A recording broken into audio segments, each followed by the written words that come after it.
ತಿಳಿಸ್ಕೊಡ್ತಿದ್ರಿ. ಇನ್ನು ಮುಂದೆ ಬ್ರಾಹ್ಮಣೋತ್ತಮರಿಗೆ ಒಂದು ಸೂಚನೆಯನ್ನ ನೀಡ್ತೀನಿ. ಸಂಕಲ್ಪ ಮಾಡೋದು ಸ್ವಲ್ಪ ವಿಭಿನ್ನವಾಗಿ ಮಾಡಬೇಕಾಗತ್ತೆ. ಏನು ಎತ್ತ ಅಂತ ತಿಳಿಸ್ಕೊಡ್ತೀರಾ? ಖಂಡಿತ. ನೋಡಿ, ಪ್ರತಿಯೊಬ್ಬ ಮನುಷ್ಯ ಆ ಕಾಲದಿಂದ ನಾವು ಸಂಕಲ್ಪ ಮಾಡ್ಕೊಂಡ್ ಬಂದಿರೋದು ವೈವತ್ಸತ ಮನ್ವಂತರೇ, ಕಲಿಯುಗೆ ಪ್ರಥಮ ಇವತ್ತಿನ ದಿವಸ ಶಕ್ತಿಯನ್ನ ಭೂಲೋಕವನ್ನ ಆವರಿಸ್ಕೊಂಡು ನಮ್ಮನ್ನ ಮುಗಿಸಕ್ಕೆ ಪ್ರಯತ್ನ ಪಡ್ತಿರೋ ಈ 3 ರಾಕ್ಷಸರು. ಒಂದು ಗಜಾಸುರ, ಜ್ಞಾಪಕ ಇಟ್ಕೊಳ್ಳಿ. ಗಜಾಸುರ ಯಾರು ಅಂತ ಹೇಳಿದೆ? ಪರಮೇಶ್ವರನ ಮುಖಾಂತರ ಮೋಕ್ಷವನ್ನು ಪಡೆದಿರ್ತಕ್ಕಂಥವನು. ಗಜ ಚರ್ಮಾಂಬಧಾರಿಯಿಂದ ಈಶ್ವರ ಹಾಕೋನು, ಅದಕ್ಕೆ ಈಶ್ವರ ಬರ್ತಾನೆ. ಅದೇ ರೀತಿ ವೈವತ್ಸತನ ಸಾಯಿಸಕ್ಕೆ ಸಾಕ್ಷಾತ್ ಮಹಾವಿಷ್ಣು ಬರ್ತಾನೆ. ಅದಾದ ಮೇಲೆ ಕಲಿಯುಗದಲ್ಲಿ ವಿಶೇಷವಾಗಿ ನಡೀತಕ್ಕಂಥ ವೈವತ್ಸತ ಗಜಾಸುರನ ಹೈಗ್ರೀವ.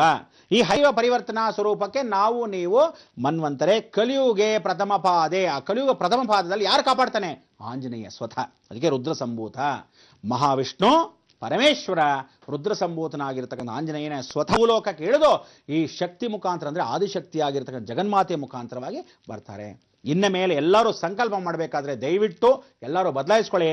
ನಾವುಗಳು ಹೇಳ್ತಕ್ಕಂಥ ವೈವತ್ಸ್ವತ ಅಂತಕ್ಕಂಥದ್ದು ಏನಿದೆ ಅದನ್ನು ತೆಗಿ ಆಂಜನೇಯ ಮನ್ವಂತರೇ, ಆಂಜನೇಯ ಮನ್ವಂತರೇ. ಆಗ ಆಂಜನೇಯನಿಗೆ ಶಕ್ತಿ ಕೊಡ್ತಾ ಬರ್ತೀವಿ.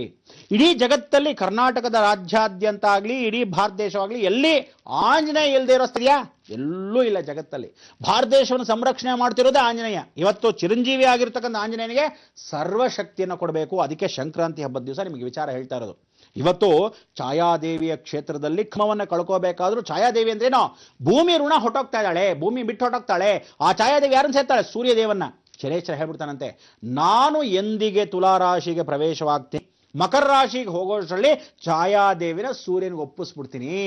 ಅದಕ್ಕೆ ಮಕರ ಸಂಕ್ರಾಂತಿ ಅನ್ನೋದು ಬಹಳ ವಿಶೇಷತೆ. ಅದಕ್ಕೆ ಮಕರ ರಾಶಿಗೆ ಶನಿ ಪ್ರವೇಶ ಮಾಡಕ್ಕೆ ಮೊದಲು ತುಲಾರಾಶಿಯಿಂದ ಮಕರ ರಾಶಿಗೆ ಎಷ್ಟು ವಿಶೇಷವಾದ ಗ್ರಹಗಳು?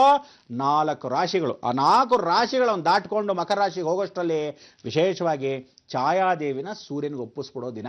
ಅದಕ್ಕೆ ಇವತ್ತು ತಾರಾಮರದ ಹತ್ರ ಕೊಮ್ಮಘಟ್ಟ ಅನ್ನೋ ಗ್ರಾಮದಲ್ಲಿ ಸ್ವತಃ ಛಾಯಾದೇವಿ ಇವತ್ತು ವಿರಾಜಮಾನವಾಗಿ ಕೂತಿರ್ತಕ್ಕಂಥದ್ದು. ಆಂಜನೇಯನೇ ಸ್ವತಃ ಕಾವಲು. ಅದಕ್ಕೆ ಅವನ್ನ ಮುತ್ತುರಾಯ ಸ್ವಾಮಿ ಅಂತ ಕರೀತಾರೆ. ನಾವು ಈ ಮುತ್ತತ್ತಿ ಅಂತ ಕರಿತೀವಿ, ಗೊತ್ತಾ? ಮುತ್ತತ್ತಿ ಅಂದ್ರೆ ಸುಳಿ. ಸೀತಾಮ್ಗೋಸ್ಕರ ಆ ವಿಶೇಷವಾಗಿ ಸುಳಿಯನ್ನ ಬಾಲದಲ್ಲಿ ಆ ಸೀತಾಮ್ನವ್ರು ನೋಡ್ತಾಳಂತೆ. ಅಯ್ಯೋ ಪಾಪ ಆಂಜನೇಯನಿಗೆ ಬೆಂಕಿ ಅಪಘಾತದಲ್ಲಿ ವಿಶೇಷವಾಗಿ ಆ ಬಾಲ ಸುಟ್ಟೋಗ್ತಾ ಇದೆಯೇ, ಏನ್ ಮಾಡೋದು? ಆಂಜನೇಯ, ನೀನು 3 ವಿಧವಾದ ಆಂಜನೇಯನಾಗಿರ್ತಕ್ಕಂಥ ಅವಕಾಶವನ್ನು ಪಡೆದು ಬಾಲವನ್ನ ನೀರಲ್ಲಿ ಕರಗಿಸ್ತಕ್ಕಂಥ ಅವಕಾಶ. ತಥಾಸ್ತವನು ಸರ್ವಶಕ್ತಿ ಆಗಲಿ ಅಂತಾಳೆ. ಮಹಾಕಾಳಿಯಾಗಿ ವಿಶೇಷವಾಗಿ ಒಂದು ಕ್ಷೇತ್ರ, ಮಹಾಲಕ್ಷ್ಮಿಯಾಗಿ ಒಂದು ಕ್ಷೇತ್ರ, ಮಹಾ ಸರಸ್ವತಿಯಾಗಿ ಒಂದು ಕ್ಷೇತ್ರ. ಮುತ್ತತ್ ಅನ್ನೋದು ಏನು ಇವತ್ತಿನ ದಿವಸ ಇದೆ, ಅದು ವಿಶೇಷವಾಗಿರ್ತಕ್ಕಂಥ ಸೀತಾಮ್ಮನವ್ರಿಗೆ ಮಹಾಲಕ್ಷ್ಮಿಯ ಕ್ಷೇತ್ರ. ಅವಳು ಒಂದು ಶಕ್ತಿಯಾಗಿ ಆಂಜನೇಯನಿಗೆ ಕೊಟ್ಟರೆ ಶಕ್ತಿ. ಅದಕ್ಕೆ ಅವನ ಬಾಲವನ್ನು ಆರಿಸಿರೋ ಜಾಗ. ಅದಕ್ಕೆ ಮುತ್ತುರಾಯ ಸ್ವಾಮಿ. ಈ ಮುತ್ತುರಾಯ ಸ್ವಾಮಿ ವಿಶೇಷವಾಗಿ ಕಾವಲನ್ನು ಕಾಯ್ತಾ ಇದ್ದಾನೆ. ಯಾರಿಗೆ? ಛಾಯಾದೇವಿನ ಸೂರ್ಯನಿಗೆ ಒಪ್ಸಕ್ಕೆ. ಸೂರ್ಯನಿಗೆ ಬಹಳ ಮಿತ್ರ. ಅದಕ್ಕೆ ಸೂರ್ಯ ಮಿತ್ರ, ಜಯದ್ವೀಪ ಅಂತ ಕರೀತಾ ಇರ್ತಾರೆ ಯಾರನ್ನ? ಆಂಜನೇಯನ್ನ. ಅದಕ್ಕೆ ಶ್ರೀ ಆಂಜನೇಯಂ ಪ್ರಸನ್ನಾಂಜನೇಯಂ ಪ್ರಭಾ ದಿವ್ಯಕಾಯಂ ಪ್ರಕೀರ್ತಿ ಪ್ರದಾಯಂ ಭಜೆ ವಾಯುಪುತ್ರಂ ಭಜೆ ವಾಲಗಾತ್ರಂ ಭಜೆ ಭಜೇಹಂ ಪವಿತ್ರಂ ಸೂರ್ಯಮಿತ್ರಂ ಅಲ್ವಾ? ಆ ಸೂರ್ಯಮಿತ್ರನಾಗಿರ್ತಕ್ಕಂಥ ಆಂಜನೇಯನ್ನ ಸ್ಮರಣೆ ಮಾಡ್ಕೋಬೇಕು. ನಮ್ಮೆಲ್ಲರ ಶಕ್ತಿಯನ್ನು ಅವನು ಕೊಡಬೇಕು. ಅದಕ್ಕೆ ಇನ್ಮೇಲೆ ಏನ್ ಮಾಡಬೇಕು?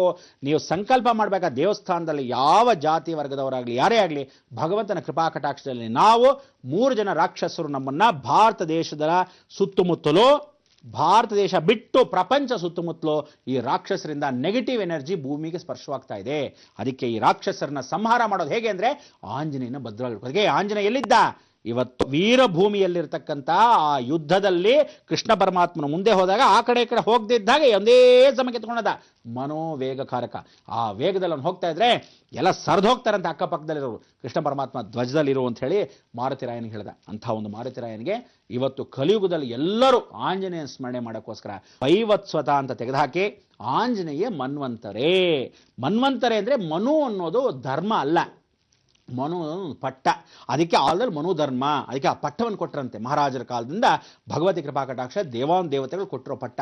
ನೀನು ಮನೋಧರ್ಮವಾಗಿ ಪ್ರತ್ಯಕ್ಷವಾಗಿ ಭೂಮಿಯನ್ನು ಸಂರಕ್ಷಣೆ ಮಾಡಬೇಕು. ಆಯ್ತು. ಅದಕ್ಕೆ ಕಲಿಯುಗೆ ಪ್ರಥಮ ಪಾದೆ ಮುಗಿತಾ ಬಂತಲ್ಲ. ಅದಕ್ಕೆ ಜಂಬೂ ದ್ವೀಪೆ, ಭರತ ವರ್ಷೆ, ಭರತ ಖಂಡೆ ಎಲ್ಲವನ್ನೂ ಒಂದೇ ಖಂಡ ಆಗ್ಬಿಡ್ತೀನಿ. ಭರತ ಖಂಡ ಏನಾಗತ್ತೆ?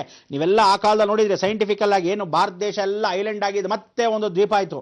ತಿರುಗಿ ಎಲ್ಲ ದೊಡ್ಡದಾಗಿ ಹೋಗಿತ್ತಲ್ಲ, ಈಗ ಮತ್ತೇನಾಗತ್ತೆ, ಎಲ್ಲ ಛಿದ್ರವಾಗಿ ಹೊಟ್ಟೋಗ್ತಾ ಇರುತ್ತೆ. ಭೂಮಿನಲ್ಲಿ ಭಾರತ ದೇಶ ಮಾತ್ರ ಅರ್ಧ ಭೂಮಿ ಹೀಗೆ ಬಂದ್ಬಿಡತ್ತೆ, ಮಿಕ್ಕಿದೆಲ್ಲ ಒಂದು ಕಂಡೆ ಆಗತ್ತೆ. ಅದಕ್ಕೆ ಭರತ ವರ್ಷೇ ಭರತಖಂಡೇ. ಆ ಕಾಲದಿಂದ ಈ ಕಾಲದವರೆಗೂ ಸರ್ವಶಕ್ತಿನ ಆಂಜನೇಯ ಅದನ್ನ ಒಂದು ದ್ವೀಪ ಮಾಡ್ತಾನೆ. ಆ ದೇವಿಯ ನಾಳೆಗೆಲೆ ಹಾಗೆ ಇಟ್ಕೊಂತಾಳೆ, ನಮ್ಮನ್ನ ರಕ್ಷಣೆ ಮಾಡ್ತಾಳೆ. ನಮ್ಮೆಲ್ಲರ ರಕ್ಷಣೆಗೋಸ್ಕರ ಇನ್ನು ಮೇಲೆ ಜ್ಞಾಪಕ ಇಟ್ಕೊಳ್ಳಿ, ವೈವತ್ಸ್ವತ ಅನ್ನೋದನ್ನು ತೆಗೆದು ಬಿಸಾಕಿ ಆಂಜನೇಯ ಮನ್ವಂತರೇ. ಇಷ್ಟು ವಿಶೇಷತೆ. ಎಷ್ಟು ಸಂತೋಷವಾಗುತ್ತೆ ಅಂದ್ರೆ, ಇನ್ನೊಂದು ವಿಚಾರ ಗೊತ್ತಾ, ಒಂದು ಒಳ್ಳೆ ಕಥೆ ಹೇಳ್ತೀನಿ. ಏನ ಕಥೆ ಅನ್ನೋದು ನೀವು ಕಾಯ್ತಾ ಇರಿ, ಇವಾಗ ಹೇಳ್ತೀನಿ. ಅದಕ್ಕೆ ಅಲ್ವೇ ಗುರುಜಿ ಹೇಳೋದು, ಕಲಿಯುಗದ ನಿಜ ದೈವ ಚಿರಂಜೀವಿ ಆಂಜನೇಯ ಅಂತ. ಹಾಗಾಗಿ ಈ ಕಲಿಯುಗದಲ್ಲಿ ಸಂಕಲ್ಪ ಮಾಡಂದ್ರೆ ಸ್ವಲ್ಪ ಬದಲಾವಣೆಯನ್ನ ಮಾಡ್ಕೊಬೇಕು, ಆಂಜನೇಯನಷ್ಟೇ ನಮ್ಮೆಲ್ಲರನ್ನ ಕಾಪಾಡ್ತಾನೆ ಅಂತ ಹೇಳ್ತಾ ಇದ್ರಿ.